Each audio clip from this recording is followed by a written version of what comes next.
আসসালামু আলাইকুম। আজকে আমরা এসএসসি ঢাকা বোর্ড 2019 এর এমসিকিউ প্রশ্ন সমাধান নিয়ে আসছি। প্রথমে আমরা 1 নাম্বারটা দেখব। এক, রম্বসের প্রতিসাম্য রেখা কতটি? আমরা জানি রম্বসের প্রতিসাম্য রেখা 4টি। 2, 1 যোগ 3 যোগ 5 যোগ 7 যোগ ... দ্বারা n সংখ্যক পদের সমষ্টি কত? আমরা জানি n সংখ্যক পদের সমষ্টি হলো n/2 × 2a যোগ n-1 × d। আমাদের n সংখ্যক পদের এই ধারাটির জন্য n সংখ্যক পদের সমষ্টি জানতে চাইছে। তাহলে আমরা প্রথমে n সংখ্যক পদের সমষ্টিটি লিখব, তারপরে n/2 রেখে দেব, এর মান হচ্ছে প্রথম পদ, এ হলো 1 প্লাস n-1, আর d এর মান হলো দ্বিতীয় পদ বিয়োগ প্রথম পদ। তাহলে 3 বিয়োগ 1 2 আসে, আবার 5 বিয়োগ 3 তাহলে 2 আসে, তাহলে d এর মান হবে 2।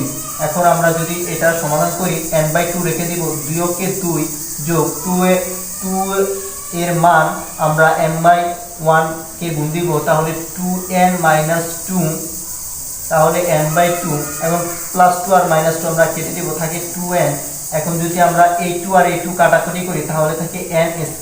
তাহলে আমাদের মান আসছে 1 + 3 + 5 + 7 + ... দ্বারা n সংখ্যক পদের সমষ্টি হচ্ছে n²। এখন আমরা 4 নাম্বারটা দেখব। নিচের উদ্দীপকটি থেকে 3 ও 4 নং প্রশ্নের উত্তর দাও। তাই আমাদের চিত্রটি হলো ABC একটি ত্রিভুজ এবং OAD একটি ত্রিভুজ, এর ভিতরে আবার OAE আরেকটি ত্রিভুজ।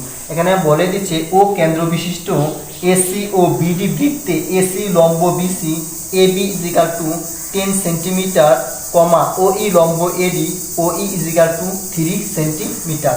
তাহলে 3 নাম্বারটা আমরা দেখব, ত্রিভুজ OAE এর ক্ষেত্রফল কত? আমাদের জানতে চাইছে ত্রিভুজ OAE এর ক্ষেত্রফল কত।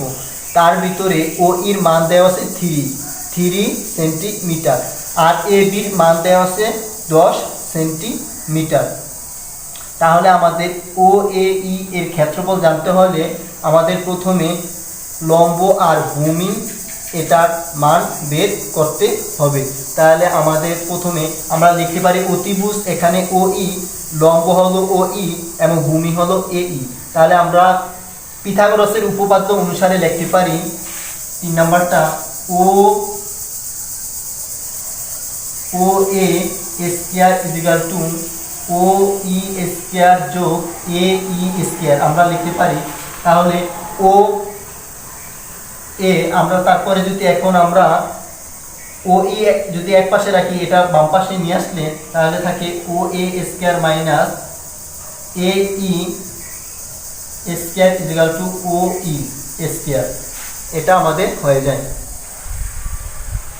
আর O এর মান তো হবে 5, যেহেতু AB এর মান 10 সেন্টিমিটার, তাহলে যেহেতু ত্রিভুজের কেন্দ্র এটা, তাহলে এটাকে আমরা 2 দ্বারা ভাগ করলে O এর মান পাই যে OA হবে 5 সেন্টিমিটার।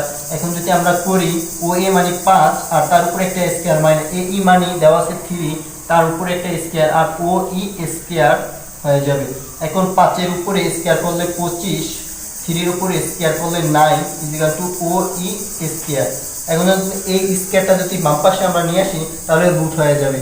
25 বিয়োগ 9, তাহলে 25 বিয়োগ 9 থাকলে তাকে 16, তা আর OE, তাহলে এখন 16 কে রুট করলে আসে 4।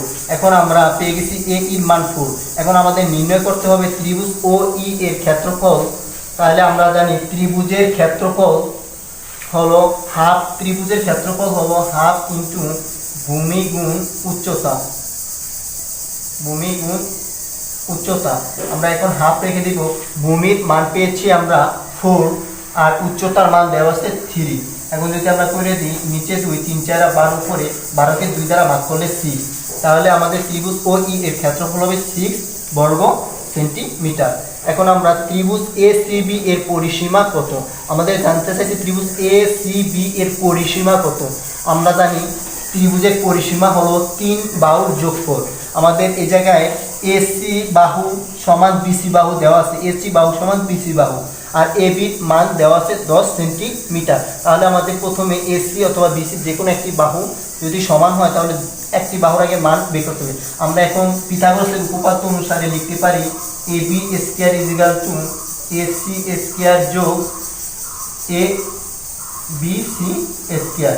তাহলে এ বির মান দেওয়া হচ্ছে 10 স্কয়ার ইজ ইকুয়াল টু, এখন আমরা যদি এসি স্কয়ার এই বাহুটার আমরা যদি এক্স এটাকে মনে মনে এসি বাহুকে এক্স ধরি, বিসি বাহুকে তাহলে x square plus x square is equal two 10 এর উপর ইয়া করলে বর্গ করলে 100, আর এই জায়গায় একটা এক্স স্কয়ার এই জায়গায় একটা, তাহলে দুইটা এক্স স্কয়ার।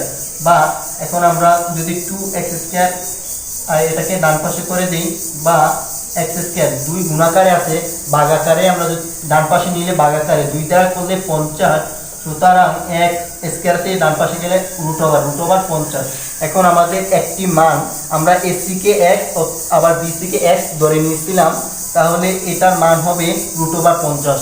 তাহলে ত্রিভুজের আমাদের জানতে চেয়েছে পরিসীমা। পরিসীমা হলো তিন বাহুর যোগফল।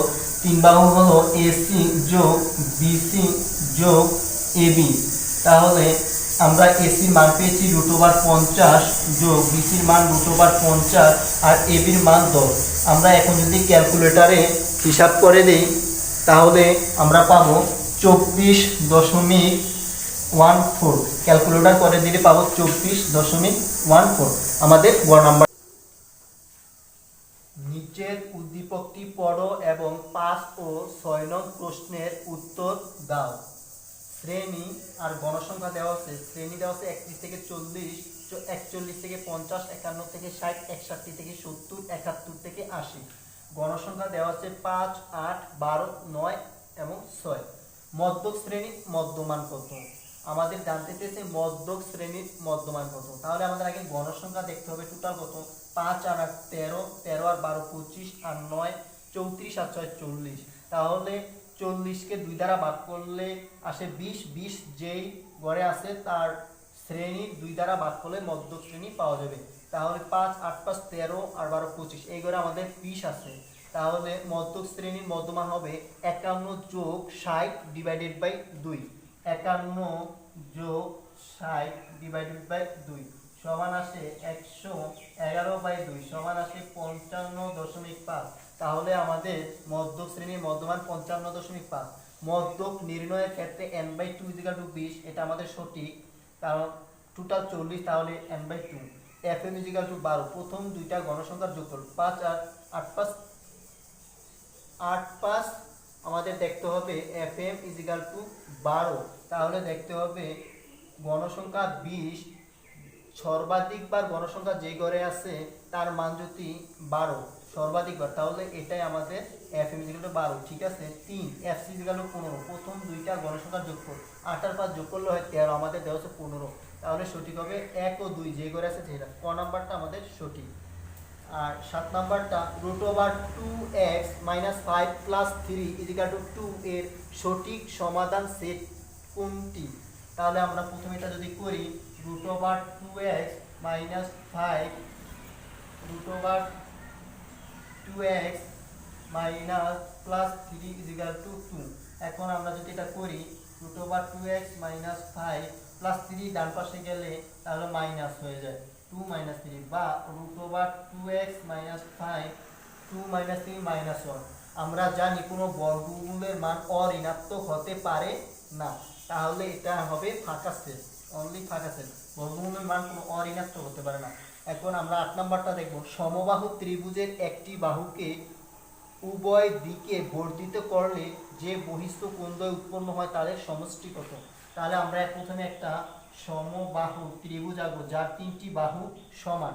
এখন আমাদের বলে দিচ্ছে উভয় দিক দিয়ে একটি বাহুকে উভয় দিকে বর্ধিত করলে, তাই আমরা একটা বাহুকে উভয় দিক থেকে বর্ধিত করলে যে বহিস্থ কোণদ্বয় পাওয়া যায়, বহিস্থ মান কি বাইরে, এই কোণটা আর এই কোণটা উৎপন্ন হয় তাদের সমষ্টি কত? আমরা জানি সমবাহু ত্রিভুজের 3 বাহুর যোগফল 180 ডিগ্রি। এটা যদি টোটাল 180 ডিগ্রি হয়, সমবাহু মানে 3টা কোণ সমান, তাই 60 60 60 180 হয়। তাহলে টোটাল একটা কোণ হয় 180 ডিগ্রি। এটা যদি 60 হয় তাহলে এটা 180 থেকে 60 বিয়োগ করলে থাকে 120। এটাও অনুরূপভাবে 120। এই দুইটার যোগফল আসে 240।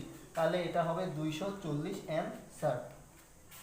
9 নাম্বারটা পরিসীমা ও একটি কোণের মান জানা প্রয়োজন কোনটি আঁকতে। আমরা জানি পরিসীমা ও একটি কোণের মান জানা প্রয়োজন রম্বস আঁকতে, কারণ এটি একটি অনুসিদ্ধান্ত। 10 নম্বরটা ত্রিকোণমিতিক অনুপাতের ক্ষেত্রে এক tan 30 ডিগ্রি ইন্টু cot 30 ডিগ্রির মান কত। tan 30 ডিগ্রির মান আমরা জানি 1/√3 আর cot 30 ডিগ্রির মান √3। এখন যদি √3 আর √3 কাটি তাহলে থাকে 1, এটা সঠিক। দ্বিতীয় নম্বরে sec square 60 degree minus tan square 60 ডিগ্রির মান কত। আমরা জানি sec 60 ডিগ্রির মান 2 আর উপরে বলছে যেহেতু স্কয়ার তাই স্কয়ার মাইনাস tan 60 ডিগ্রির মান কত। আমরা জানি tan 60 ডিগ্রির মান √3 তার উপরে একটা স্কয়ার, তাহলে 2 দুগুণে 4 মাইনাস √3 উপরে স্কয়ার মানে 3, তাহলে 1, এটাও সঠিক। আমরা এখন 3 নাম্বারটা দেখব tan theta 1 minus sin square theta, এটার মান কত। তাহলে আমরা প্রথমে লিখব tan theta √1 minus sin square theta, তাহলে আমরা লিখি 1 মাইনাস sin স্কয়ার থিটা, লিখতে পারি cos স্কয়ার থিটা।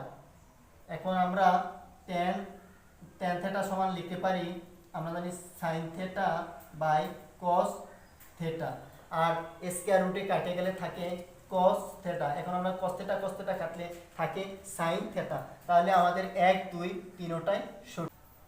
11 কোন বৃত্তে অধিচাপের অন্তর্লিখিত কোণ হচ্ছে ক সূক্ষ্মকোণ, খ সমকোণ, গ স্থূলকোণ, গ প্রবৃদ্ধ কোণ। আমরা জানি কোন বৃত্তে অধিচাপে অন্তর্লিখিত কোণ হচ্ছে সূক্ষ্মকোণ। 12 1 plus tan square theta is equal two 4 হলে থিটা এর মান কত। আমরা জানি আমরা যদি tan স্কয়ার থিটা লিখি 4, 1 প্লাস আছে ওই পাশে গেলে মাইনাস, তাহলে লিখতে পারি tan স্কয়ার থিটা 4 মাইনাস 1 মানে 3। এই জায়গায় স্কয়ার আছে tan থিটা স্কয়ার ওই পাশে গেলে √3, বা লিখতে পারি tan, আমরা এখন লিখতে পারি tan theta is equal two √3 এর মান tan 60 ডিগ্রি। এখন আমরা যদি tan থিটা কাটে যাই তাহলে থিটা এর মান 60 ডিগ্রি, তাহলে 12 নাম্বারটা অ্যান্সার হবে 60 ডিগ্রি। উদ্দীপক থেকে 13 ও 14 নং প্রশ্নের উত্তর দাও। এ বি সি আর ও একটা কেন্দ্রস্থ কোণ। 13 নম্বরটা কোণ বিএসি ইজ ইকুয়াল টু কত। আমাদের নির্ণয় করতে হচ্ছে কোণ বিএসি। এখানে দুইটা কোণ দেওয়া আছে, একটা বৃত্তস্থ কোণ আর একটা কেন্দ্রস্থ কোণ। আমরা জানি কেন্দ্রস্থ কোণ বৃত্তস্থ কোণের দ্বিগুণ, তাহলে লিখতে পারি কোণ বিএসি ইজ ইকুয়াল টু, লিখতে পারি কোণ বিওসি। বিওসি কোণ হলো কেন্দ্রস্থ কোণ আর বৃত্তস্থ কোণ হলো বিএসি। আমরা জানি বৃত্তস্থ কোণের দ্বিগুণ কেন্দ্রস্থ কোণ, তাহলে আমরা এটাকে 2 দ্বারা গুণ করে দিই, তাহলে এটা সমান। এখন কেন্দ্রস্থ কোণ দেওয়া আছে, এখন 2 লিখব। কেন্দ্রস্থ কোণ হচ্ছে 1 আর বৃত্তস্থ কোণ দেওয়া আছে x plus 50 degree, x plus 3 degree, বা এখন 2x এই জায়গায় আসলে মাইনাস 60 ডিগ্রি, বা x is equal two 60 degree.